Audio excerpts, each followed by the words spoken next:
Welcome to Shakti talks. இன்றொரு சிறிய கதை.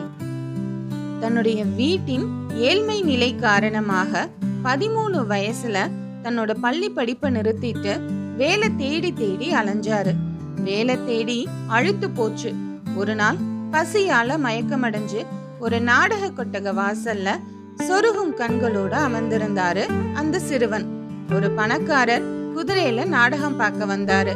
பையன் கிட்ட, டேய், இங்க கட்டிட்டு போற குதிரையெல்லாம் காணாம போகுதுன்னு கேள்விப்பட்டேன். இந்த குதிரைய நீ பாத்துக்கோ, நான் நாடகம் முடிஞ்சு வரும்போது காசு தரேன்னு சொல்றாரு. ஆஹா, இப்படி ஒரு வேலையா? பையன் ஆர்வமா தலையாட்டினான். தெம்போட எழுந்து உட்காந்து அந்த குதிரைய பாத்துக்கிட்டான். நாடகம் முடிஞ்சு அந்த பணக்காரர் வெளியே வந்து பார்த்தாரு. வெளியே நிற்கிறது தன்னோட குதிரை தானான்னு அவருக்கு ஒரு சந்தேகம் வந்துடுச்சு. ஏன்னா குதிரைய சுத்தப்படுத்தி அத ரொம்ப பளபளப்பா தொடச்சு வச்சிருந்தாரு அந்த பையன்.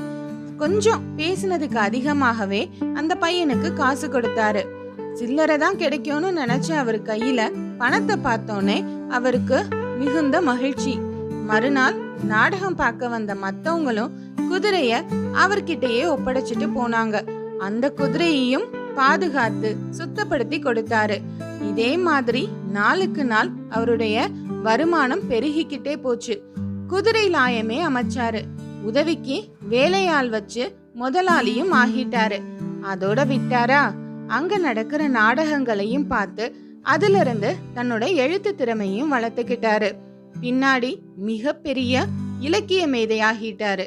அந்த சிறுவன் தான் உலக புகழ் பெற்ற இலக்கிய மாமேதை ஷேக்ஸ்பியர். மனிதர்களுக்கு எப்ப வேணும்னாலும் நல்ல நேரம் வரும்.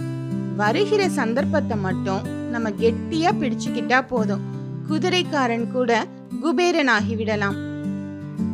இந்த கதை உங்களுக்கு பிடிச்சிருந்தா மறக்காம லைக் பண்ணுங்க, ஷேர் பண்ணுங்க அண்ட் சப்ஸ்கிரைப் பண்ணுங்க. தேங்க்ஸ் ஃபார் வாட்சிங்.